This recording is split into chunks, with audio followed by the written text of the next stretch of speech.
Daily Detroit is brought to you by the community. Support our work at patreon.com/dailydetroit. Hello, everyone, and welcome to your Daily Detroit, sharing what to know and where to go in Southeast Michigan. Coming to you from our studio in beautiful Tech Town in Detroit, Michigan. I am Jer Stays, and across the table from me on this NFL Draft Week, though we're going to be a little light on that content today, none other than Mr. Randy Walker. How are you on this Wednesday? I'm pretty good. I've been better. This weather has kind of gotten me all confused. Sometimes it's hot, sometimes it's cold, and my sinuses are just going crazy because of it. Well, I can tell by your face. It's like you want to embrace this, but it's a slog. I'm ready for winter to be over, but, when we wake up with frost advisories or snowflakes over the last couple of days, what's going on? Well, I appreciate you coming out from behind the scenes because we got a lot to talk about. One, you went to a new restaurant in town. I cannot wait to hear about it. Two, we're going to answer a listener's question about breakfast, which honestly is a lot of listeners' question. I just kind of picked one. And then finally, we're going to talk about our new website and new newsletter. I promise you it won't be boring. It's kind of exciting stuff for us here at Daily Detroit, and there's none other to talk about it than the man who made almost all of it happen, Mr. Randy Walker. But first, let's get into the new thing, Vecino, correct? Yeah, or, with the Mexican pronunciation, Vecino. Okay. The V's and B's in Spanish are usually pronounced similarly or the same. So this is the new hotness. I've seen it on TikTok, Instagram, all of the places. I've seen some of the visuals. Absolutely stunning. Where is this place? This place is right across the street from Gus's Fried Chicken over on 3rd and Alexandrine. Not far from the studio at all. Not too far at all. And so what was your first impression? The building outside looks really nice, and it's got a nice heavy door that kind of makes it look and feel kind of like a special entryway. So Okay. It's kind of a nice lead into the building. Now, did you go to an early open or did you go to official service? This was just regular service. Okay. Got there right when they opened at 5 o'clock and grabbed 2 bar seats. All right. So No reservations. really? Okay. So to you, why is this such a big deal? Why did you have to get in line to be right there for it? Because sometimes you're excited about places. Sometimes you're like, I'll let people check it out. This one, you're like, I'm here 100% at the door, open. Yeah, the thing that this restaurant touts is their in-house masa making. Masa is like the corn flour dough common in a lot of Mexican ingredients. And people remember that you actually have a love for Mexican food because if you go back, we had Patty Heenich on the show. We did. Of all people, the chef Patty Heenich from PBS. Yeah, and so along with that masa making in-house, they actually do their own nixtamalization, which is a process of soaking the corn kernels in lime water. So like calcium hydroxide, I believe, is lime water. Not lime citrus, but like limestone. Really? I'm really glad you explained that because I would have no idea. So what it does is it softens up the kernel and it makes some of the nutrients in the corn more available. It also kind of enhances the flavor and aroma of the corn a little bit. So I feel like this is going to be a little bit different than going to Xochimilco. Yeah, this is a lot more upscale kind of vibe for sure. I'm interested about this concept of upscale Mexican food because I think that there's kind of a popular perception that it's supposed to be one thing. Just to give a hint of what upscale would mean, they've got a wall of tequilas and mezcals behind the bar. Lots of different varieties. I'm not fond of that particular type of spirit. I did take a few sips, and that just reinforced my dislike of the product. Well, that's a personal preference thing, much like your dislike of blueberries. Yeah, that definitely personal preference. The friend I went with loved the mezcal that he tasted, loved the tequila he tasted. So if you are a fan of those, they've got all the bottles, no additives. All of their product is additive free. They curated that list to have no additives. I'm interested in that because I was talking recently to Dr. Kevin Peterson over at Castalia, and he really keyed me into the no additive world because I did not know how many additives so many mainstream brands bring in. And even there was some crazy controversy down in Mexico that the government shut down somebody who was actually showing what the additives were in different, official mezcals and tequilas and stuff. The government actually shut this person down because it was affecting these large tequila brands. Yeah, additives would be things like colorants or additional flavors, flavor enhancers, things like that. Remember when we've tried a few different tequilas that people have brought that have, what was it? What was some of the weird flavors that we had? I think we had like a vanilla tequila or something like that. It was really strange. Oh, I don't remember that at all. It wasn't great. I'm glad you didn't, because the memory in me burns badly. So it's interesting. So that no additives, what does that do for the flavor profile? From what I understand, it's just a neater, more pure flavor. Okay. And that doesn't mean that you can't add things to it. Like there are tequilas that add like smoked turkey breasts to their process, or soak fruits in the tequila or the mezcal. So the real question isn't that there's additives, but it's disclosing the additives. disclosing additives and the purpose of the additives. Colorants, for example, trying to make your product uniform instead of like a natural range that you would get from various crops and processes and things like that. All right, so let's talk about the food and the experience. Yeah, so another thing that makes it a little bit more upscale is some of the types of ingredients you would have. Like, for example, I got a duck confit enchilada.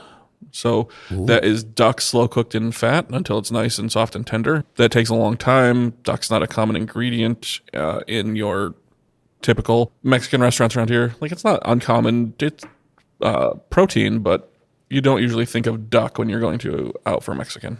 So the idea is the idea kind of to apply Mexican techniques to different things you might not have thought of, or different looks? Because some of the pictures and things I've seen, I mean, it's just stunning plates. They do traditional Mexican dishes still. Like, they have a whole section dedicated to masa dishes. So they have tostadas, quesadillas, the enchiladas. So they do traditional Mexican dishes, just more care, fancier ingredients. Okay. Well, why don't we talk about maybe, like 3 things of note in your dish, and kind of what you did and what your friend did, and really your big takeaways. The first is good cocktails. Like I said, don't do tequila or mezcal. So I had a rum cocktail and a gin cocktail, and they were both fantastic. The bartenders were super knowledgeable about the various tequilas and mezcals they were pouring. So they were identifying flavor notes and processes and things like that to help my friend pick which tequilas he was going to try.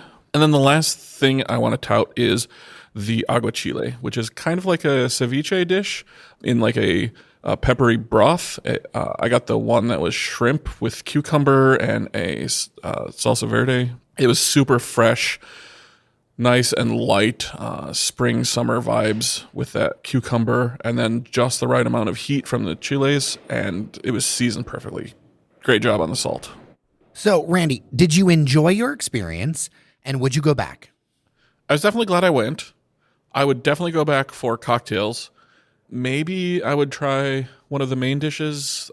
They have red snapper, half chicken, steak, but those are definitely pricey, so it'd have to be a special occasion for sure. Let's talk about the price. Like, let's just put it out there. What were they charging for some of the things and some of the things you had?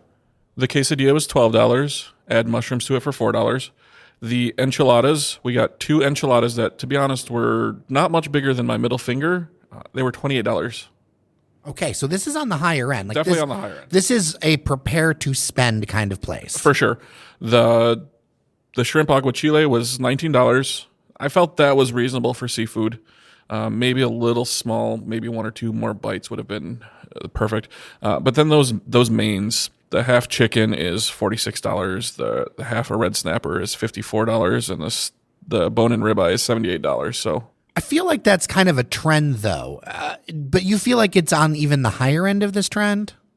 it's definitely too rich for my blood to go there regularly. Maybe for a nice date night dinner or something like that, I would try it again for food. But definitely I would stop in for cocktails anytime. And if anyone would like to take Randy out for a nice date night at Vecino and pay for it, Randy at dailydetroit.com. Yeah, and the cocktail prices were reasonable, $15, $16 for a nice cocktail. So I didn't feel like the cocktail prices were out of line at all, but the food was a little spendy for me. Okay, so in your mind, you're going back for drinks, maybe a bite, dinner if it's a special occasion. Yes. All right. Good to get the 411 from someone who was there and actually spent their own money on it. So good to know. Good to know. All right, we're going to stay in the food category, Randy, here, because this is from a number of listeners. I've gotten various versions of this question. I'm going to grab listener Laura and their note. Hey, guys, love the show, but I'm having an early morning problem. Randy, we have to help them with their early morning problem. It's breakfast. I do plan on coming down for the draft, but this is not draft specific. I can't ever find good breakfast. Let me know. And I have heard, actually, it was something that Mr. Chime Time mentioned, that he felt like we didn't have enough good breakfast places. And so here's the thing. I got feelings about this, Randy, because I think there are breakfast options. There are so many breakfast options that I feel like you need to weed through them a little bit. So we're going to play a new game. Are you ready for a game, Randy? I'm down for a game. All right. This game we're going to call Pick 3. We have a list, and you're not going to see the list until later. We're going to post a listicle on Daily Detroit with all these places that are kind of like near the draft zone or a little bit farther out, whatever. But that's like 20 spots. That is too much to go through for a show. And here's the other thing. I want to add value to this. I want this time that we spend together to be like, all right, where should you go? Because there's so many places to try. We've tried and heard of a bunch of these places. I've been to most of them, to be honest. So pick 3. That means we are going to draft each in alternating order 3 spots. We cannot double draft. We could cheer each other on, but we cannot double draft for where we would go or send other people to for breakfast near downtown Detroit. So, Randy, first pick. First pick is Farmer Frank's in Eastern Market. Okay, Farmer Frank's. That is it's been around for a while in different iterations. Why Farmer Frank's? It is just your classic diner-style food. You've got your omelets, your breakfast skillets, sandwiches if you're not into breakfast foods. Solid. I've been there a couple times, and it's right there in the heart of Eastern Market. So if you're out and about shopping, stop in first to fill up on breakfast so you're not buying everything that looks delicious to you. You know, I've done that. If I go to Eastern Market hungry, it's over. It's over. All right, you know what? Here's the thing. I'm not going to argue that pick at all because I've enjoyed Farmer Frank's. It's definitely like that solid breakfast, you know? My first pick, Iggy's Eggies. Okay. The biscuit. I like the buttermilk biscuit is something special. You can pick whatever you want out of options. So you want to go meat, you go meat. You want to go vegetarian, go avocado. There are so many things. And the jammy eggs, that jammy texture, as somebody who loves an eggs Benedict, but it's not that level, but it's got a little bit of something to it. I'm going to make Iggy's Eggies my first draft pick. Also, there's a location in Ann Arbor now. Oh, I didn't know that. Yeah, Nice. Downtown Ann Arbor. So Okay. Iggy's taking over the world. There you Also, go. random fact, my dad was going to name me Igor. He wanted me to have the name Iggy because he was a huge Iggy Pop fan. Little did he know that Iggy's name was actually James. Anyway, Randy, pick 2. Pick 2 is The Click. And I got out-drafted. Okay, go. And it's another classic diner staples. You know, your choice of eggs, meat, potatoes, or your sandwiches. Same thing that you find in most diner-style restaurants around town. The only reason I picked this as my number 2 choice is because it is cash only.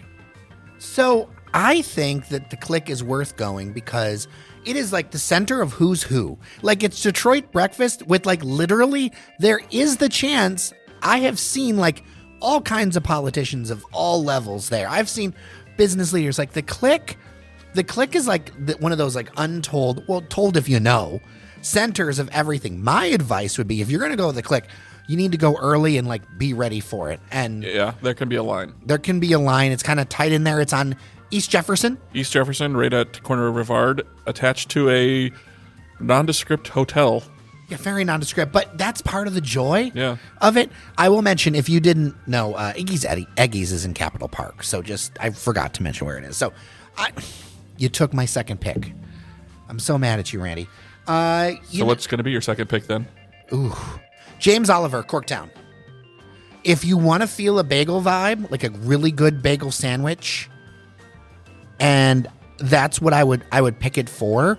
I have never been steered wrong there. I didn't expect them to be so high on their bagel game, but it is, and there's all kinds of options you can pick. And if you want like the bagel sandwich, or if you want something that's just like the spreadable bagel or whatever, some of the best in Metro Detroit. And the location is cute. You're right near Corktown. You could, if you want to get coffee there, they've got their own, they do their own stuff because that's kind of the flagship of James Oliver. If you wanted to make a wander around Corktown morning of it, you could with a few different spots. The outside is super cute, kind of looking over Michigan Avenue. James Oliver will be my second pick. That is at Michigan and Lodge. All right, third pick. One final thing. Now, we'll have a complete list up on dailydetroit.com soon, but these are the picks we're going to highlight. Your third and final pick, Randy Walker. I wonder if I'm going to steal another one of your potential picks. I'm going to pick Dime Store. Okay, it's a good pick. Dime Store is breakfast, but elevated. So you get things like a cheesesteak Benedict or a baked potato hash topped with broccoli and bacon and cheese sauce. It's just really good food, a little fancier than what you would get from the other two choices I picked. So it's not maybe quite as approachable as the other two, but still solid, delicious food. And they've been around for a while, and they're always super popular. So again, you're probably going to be waiting a little bit for a table. So my third pick's a tough one. Uh-oh. Because do I go like longtime staple or do I go fancy? And this is where I'm really torn. Before you pick, though, we should say that Dime Store is right downtown on Griswold, just south of Michigan Avenue. Good call. Good call. This next place, I'm going to go with reliable over fancy. Okay. I'm going to go with historic over high end. And I'm going to go with the idea that you can get breakfast anytime. Can I guess? I'm going to go with... Honest John's? Yep. Nice. Like, I remember when Honest John's, it was bar and no grill because it was over on East... This tell you how long I've been around this dang town. Honest John's used to have a spot, it's now demolished, on East Jefferson over by the Belle Isle Bridge before they moved into the Cass Corridor. And that tells you how long I've been around. This is old reliable. You know what you're going to get in there. You know it's going to be solid breakfast food. You're in the middle of Midtown, so you can start your day and end up, the city is your oyster to go all kinds of different places. And the breakfast all day thing, that's a pretty big deal. Like, we don't have that many places that are like open all of the time. And they have a night owl menu, which I'm sure you would appreciate. Oh, I have appreciated it many times. Because sometimes you want breakfast on the other side of things. Maybe in the morning before our listener Laura wakes up. Or, after a night out drinking, you need some of that breakfasty food to help soak up a little bit of the booze. Okay, so to recap, and we'll put a full list. This isn't to besmirch the others, but if you want us to say where we're going to go first. Farmer Frank's. Iggy's Eggies. The Click. James Oliver. My third pick is Dime Store. My third pick, Honest John's. Places that you can get a solid breakfast. Would love to hear yours. dailydetroit@gmail.com. Also, if you've got some spots a little bit outside of downtown, this was specifically focused around the draft, so that's why we're there. But outside of downtown or into the suburbs, let us know. dailydetroit@gmail.com. Where do we need to hunt down the best breakfast in Southeast Michigan?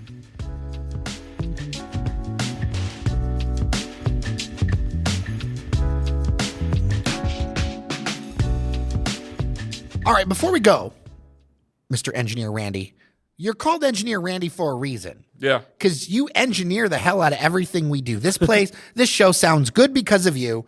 Our technology works because of you. You're really the unsung hero of Daily Detroit in many ways.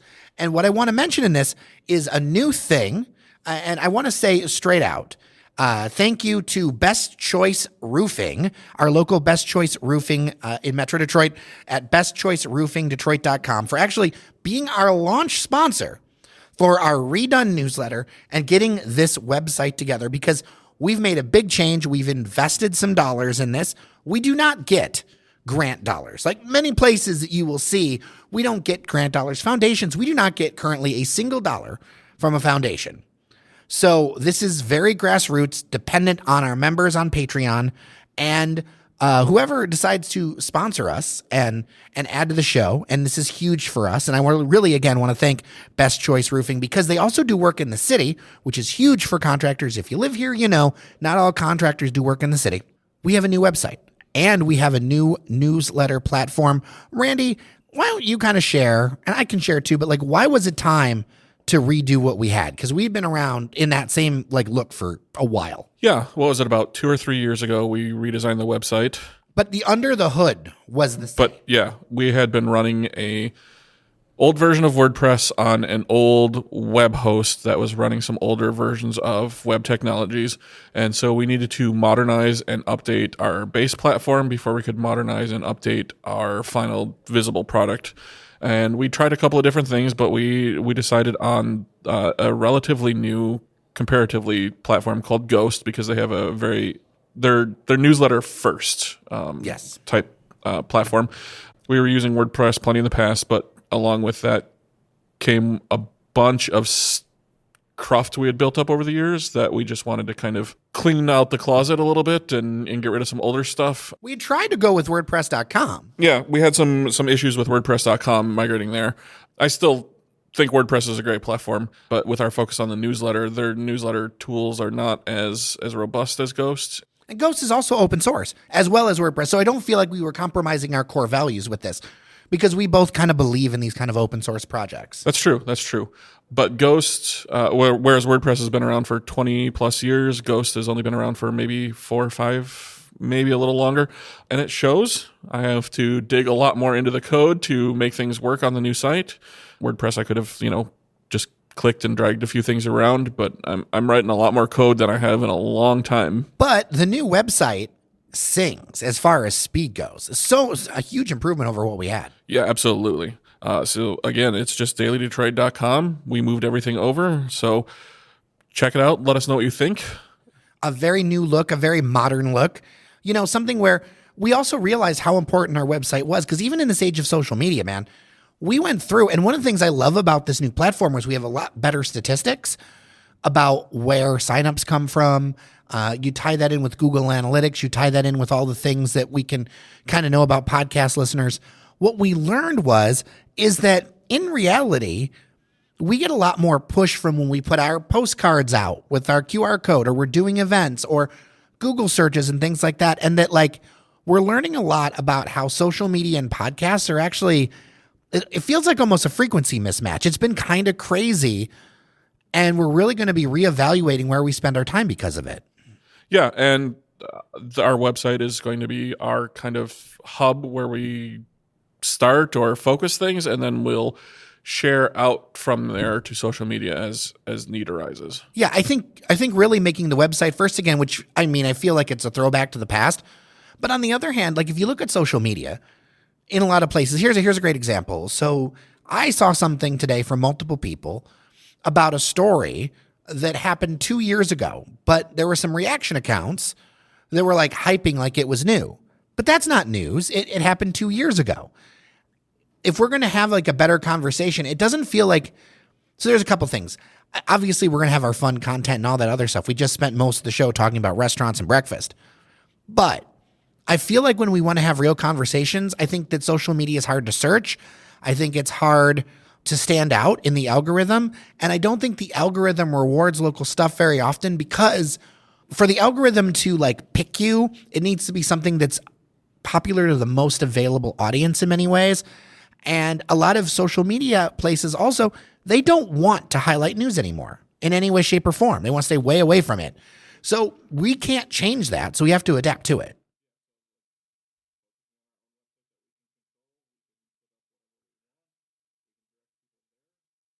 The newsletter talks to people's inboxes directly and kind of gets out of that algorithmic intermediary, if you will. Nilay Patel over at the Decoder Podcast, he's the editor-in-chief of The Verge, put something up on Threads that makes me smile. He says, we're going to revolutionize the internet with blog posts. And I feel like we're kind of doing a little bit of the same thing here and saying, hey, we're going to try to make it good. When we send out newsletters, I want to have links, but also have context to leave you knowing, do not waste your time. Do not take forever, but leave you understanding more about your community and trying to really add a next level of service here in 2024 as we kind of turn the corner with this project.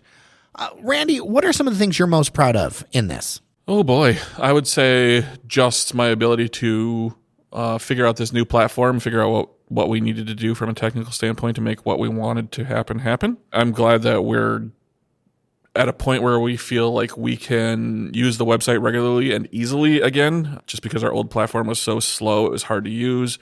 We had to be careful not to break it. So I think we can be a little bit more nimble and agile with what we can do with the website now. Agreed. And again, thanks to Best Choice Roofing for making this possible, because without it, this actually adds a lot of cost to us to do it this way. But I think in the long run, it's going to be worth it, because I really think it's important that we really work on building that community and all that stuff. So if you haven't already, sign up for our newsletter. You can go to dailydetroit.com. It's going to be right there. Like, that's another thing. The design is so modern. I love it so much. It's really bold and mobile first, works on desktop too, but like a way to like say, we're going to be part of the modern internet. And if we're going to revolutionize local news, if we're going to save local news and local media, we have to be with the times, you know? Yeah. Yep. So, Randy, thank you for the hours. Listeners, it was days, like many late nights here at the studio, laptops open, swearing at various version uploads, everything else to get this thing done. So I am eternally grateful to you, Engineer Randy. Yeah, we had lots of iterative work, several do-overs, several start-overs, but I'm just glad that we got this launched and it is available for our listeners and viewers and readers. You know, it's amazing what a team that is dedicated and cares about doing it can do. So thank you. All right, that is it for today's episode. Thank you so much for listening to your Daily Detroit. The upcoming episodes, you're going to hear a lot of draft. I'm just going to warn you, especially Friday. There's the draft picks. Me and Fletcher Sharp are going to be out there. Devin O'Reilly will be doing some stuff as well, being a man about town. I really think that kind of coverage is going to trickle into Friday and then a little bit of Monday as well, unless there's some kind of crazy breaking news. We're going to try to stay away from doing a bonus episode. But of course, if there is, we'll be there because we will be on the ground. With that, I am Jer Stays. And I'm Randy Walker, here early, so I don't have to do any of that football-y stuff. See, he's always a step ahead of us, guys. Remember that you are somebody. Thank you so much for listening. I appreciate your support. Really, we are very lucky people to be able to do this. Take care of each other, and we'll see you around Detroit.